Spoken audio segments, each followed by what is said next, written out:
کبھی سوچا ہے کہ دنیا میں سب سے زیادہ پڑھی جانے والی تحریر کون سی ہے؟ جی، وہ قرآن کا پہلا باب سورۃ الفاتحہ ہے۔ اس کا مطلب ہے کھولنے والی سورت۔ لیکن یہ صرف ایک شروعات نہیں، یہ تو سمجھیں پورے قرآن کا خلاصہ ہے۔ تو چلیے دیکھتے ہیں کہ آخر یہ ہے کیا۔ دیکھیے، یہ جو صرف 7 چھوٹی سی آیات ہے نا، یہ اصل میں ایک پورے سفر کی کہانی ہے۔ ایک ایسا سفر جو شروع ہوتا ہے خالص انسانی عقل سے، پھر وہ اپنی حد کو پہچانتی ہے اور آخر میں ایک دعا پر آ کر ختم ہوتا ہے۔ اس سورت کے کئی نام ہیں اور ہر نام واقعی اس کی اہمیت بتاتا ہے، جیسے کہ ام القرآن مطلب کتاب کی ماں، اور اساس القرآن یعنی قرآن کی بنیاد۔ تو ان ناموں سے ہی پتہ چلتا ہے کہ یہ صرف ایک چیپٹر نہیں بلکہ پورے پیغام کا۔ تو اس سفر کی شروعات دلچسپ بات یہ ہے کہ کسی وحی یا الہام سے نہیں ہوتی، بلکہ یہ وہاں سے شروع ہوتا ہے جہاں سے ہم سب شروع کرتے ہیں، صرف اپنی عقل اور لاجک کے ساتھ۔ تو چلیے دیکھتے ہیں کہ اکیلا انسانی ذہن کہاں تک جا سکتا ہے۔ اچھا، تو اس سفر کا سٹارٹنگ پوائنٹ کیا ہے؟ ایک بہت ہی بنیادی خیال، وہ یہ کہ ہر انسان کے اندر نا سچائی کی طرف ایک نیچرل جھکاؤ ہوتا ہے، اسے کہتے ہیں فطرت، اور اس کی مدد کے لیے اسے ایک ایسی عقل دی گئی ہے جو صحیح اور غلط میں فرق کر سکتی ہے، یعنی عقل سلیم۔ تو جب انسان کی یہ نیچرل فطرت اور اس کی عقل دونوں مل کر کام کرتی ہیں تو وہ کچھ نتیجوں پر خود بخود پہنچ جاتا ہے، اور اس کے لیے اسے کسی آسمانی کتاب کی ضرورت نہیں پڑتی۔ جیسے کہ اس پوری کائنات کا کوئی ایک بنانے والا ہے، وہ ہر عیب سے پاک ہے، زندگی کے بعد حساب کتاب ہونا ہے، اور اسی لیے عبادت بھی صرف اسی کی ہونی چاہیے۔ یہ بالکل ایک لاجیکل راستہ ہے۔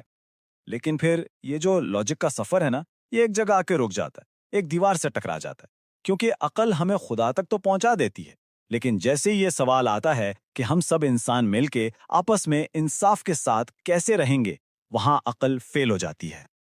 اور اسی کو کہتے ہیں عقدہ لا ینحل، یعنی ایک ایسی گٹھی جسے انسانی عقل اکیلے نہیں سلجھا سکتی۔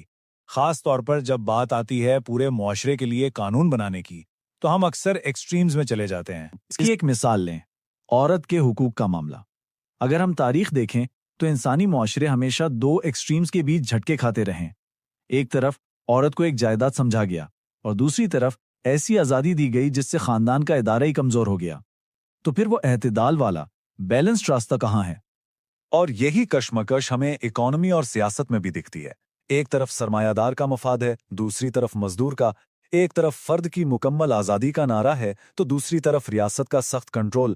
ان کے بیچ میں انصاف پر مبنی بیلنس کیسے بنایا جائے؟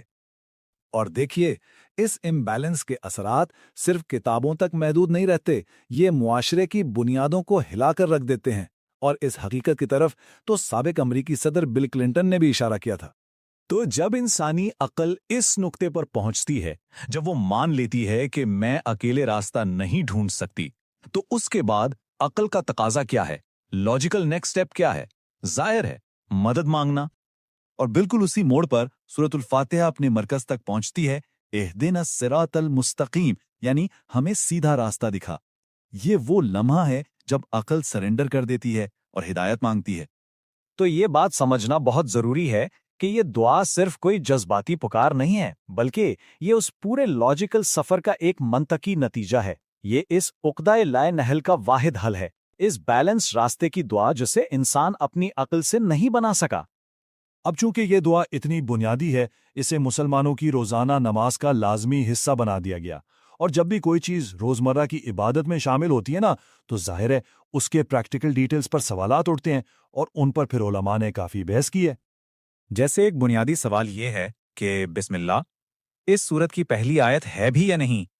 امام شافعی جیسے عالم کہتے ہیں کہ ہاں، یہ 7 آیات میں سے پہلی آیت ہے، جبکہ امام ابو حنیفہ جیسے علماء کا خیال ہے کہ نہیں، یہ 2 سورتوں کو الگ کرنے کے لیے ایک برکت والی علامت ہے، آیت کا حصہ نہیں ہے۔ اسی طرح ایک اور اہم مسئلہ ہے کہ جب امام کے پیچھے نماز پڑھ رہے ہوں تو فاتحہ پڑھنی چاہیے یا نہیں۔ یہاں بھی الگ الگ رائے ہیں، کچھ کہتے ہیں کہ ہر حال میں پڑھنی ہے، کچھ کہتے ہیں کہ نہیں، امام کا پڑھنا ہی کافی ہے، اور کچھ علماء ان نمازوں میں فرق کرتے ہیں جن میں آواز بلند ہوتی ہے اور جن میں خاموشی سے قرات کی جاتی ہے۔ خیر، ان پریکٹیکل تفصیلات سے اگر ہم 1 منٹ کے لیے ہٹ کے واپس آئیں اور بڑی پکچر کو دیکھیں تو یہ 7 آیات اپنے اندر ایک پوری کہانی سمیٹے ہوئے ہیں، ایک مکمل روحانی سفر۔ اس کا سٹرکچر دیکھیے، اس میں ایک نیچرل فلو ہے۔ شروعات ہوتی ہے اللہ کی تعریف سے، پھر یہ آگے بڑھتی ہے بندگی کے ایک ذاتی عہد کی طرف، اور آخر میں ہدایت کی اس سب سے ضروری دعا پر ختم ہوتی ہے، یعنی پہلے تعریف، پھر عہد اور پھر دعا۔ کیا کمال کی ترتیب ہے!